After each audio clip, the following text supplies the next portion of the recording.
Hi, this is Adam from Small Town Machine Shop.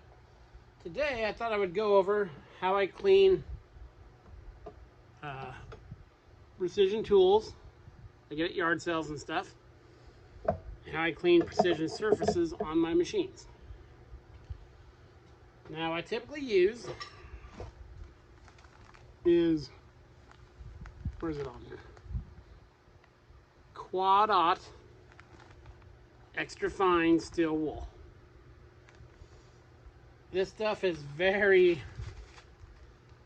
very not abrasive. It almost feels just like a cloth. So I like using it.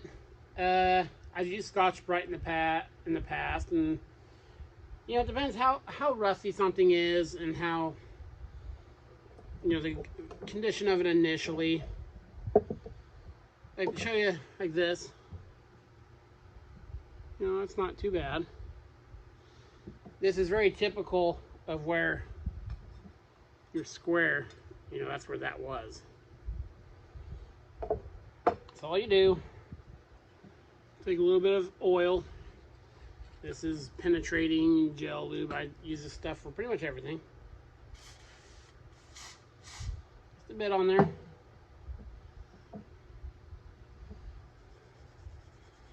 And rub it.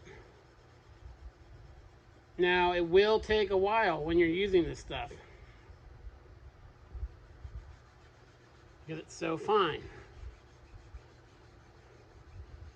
You can see the rag here. Just that little bit, it took care of most of it. Now, on really rusted stuff that's not satin chrome, the older Starrett Brown and Sharp stuff, it's this I cleaned up a long time ago. This was completely covered in rust, and there is a extent to what this stuff will do. That's what the dark spots are, is where the rust had pitted it and stuff the most. Even like a Vapo rust will leave darker spots. The thing with the Vapo rust on precision tools is sometimes it leaves like this hard to explain kind of dull gray coating on them. As you can see, it's cleaned it up quite a bit. Same with protractors. Just, that's your typical. Let me see if one's a little worse than the other. There we go. See that?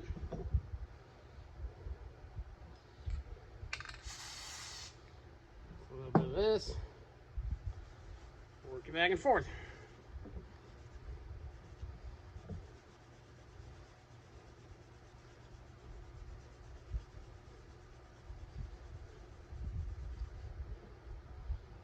It doesn't take much to get it smooth. I mean, I can still feel some of those, so it would need more than that.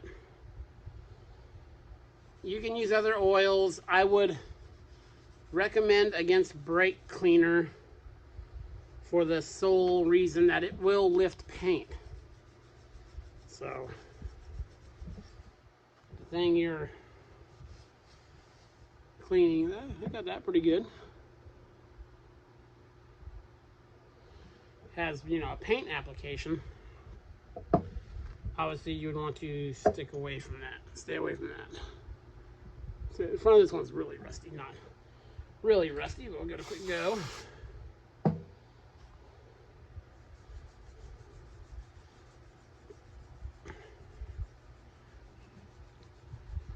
And I have used this steel wool on the ways of my lathes before.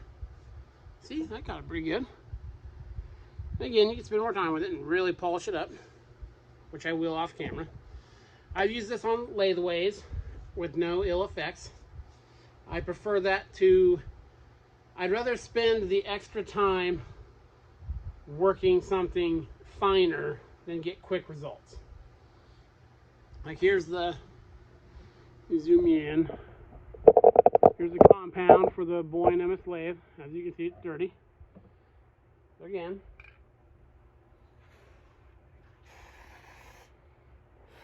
a little bit of lubricant.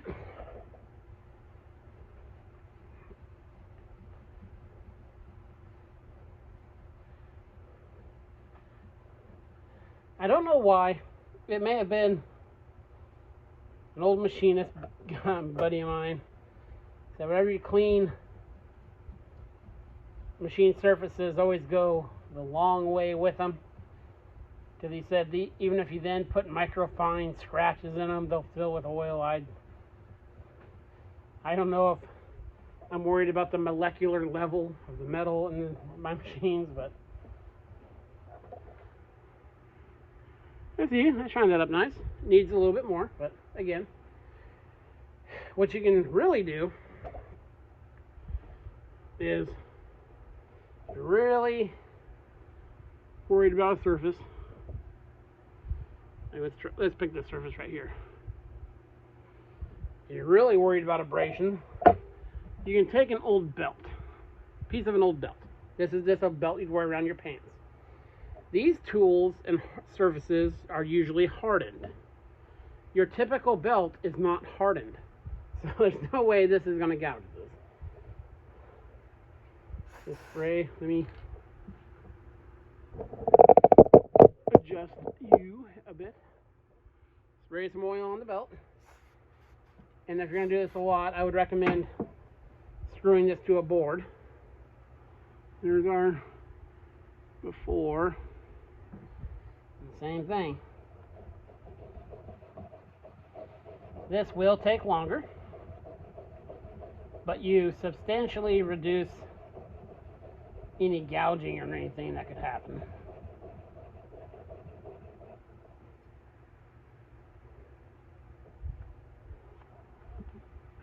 As you can see, it's starting to work. That way takes a while. I don't do that very often. Kind of like when you're stropping or stroping or whatever a blade. So I'm a big fan of this quadruple zero steel wool. See? I shined her up. I mean, this stuff is like, it's not abrasive, at all. I mean, it feels like a dish towel. So, on worse surfaces, I have used, of course, those Scotch-Brite pads I use, or the next step up of steel wool to get the rough stuff off. Then I'll go to that level. And I go through a lot of this. I try to find it locally before ordering online. I always recommend trying to find stuff locally before ordering online, but a lot of places don't carry this. So, yeah, that's all it takes. You can bring back. You see that guy?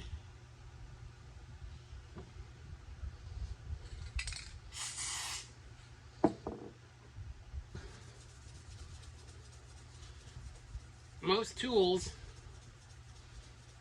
to, much better looking. Now there will, at this level of cleaning, there will always be little dark spots.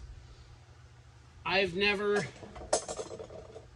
taken one of these to like a buffing wheel to try to get all that stuff off there.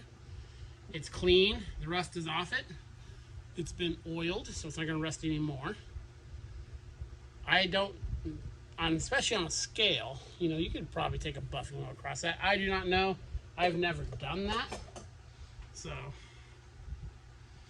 but that's how I clean my precision machine surfaces. You know what I'll typically do? Do I have it handy? No, they're not here. I have a known good. Let me zoom out this bit. A known good square. It's brand new. And what I'll do is I will take this, and let's say this is that other square. I'll very carefully put the surfaces together, and I will shine a very bright light from behind them. And you should see no light. That tells you the surface is flat. At least as flat as most of us need to have things flat. I'm not going to say it's within an arc second of where it could be, but if you can't see light between it, you're good to go. So yeah, quick little video because I'm doing some cleanup and cleaning up these tools from the last yard sale video I put away. So yeah, this is Adam from Small Town Machine Shop. Please comment, like, and subscribe, and thanks for watching.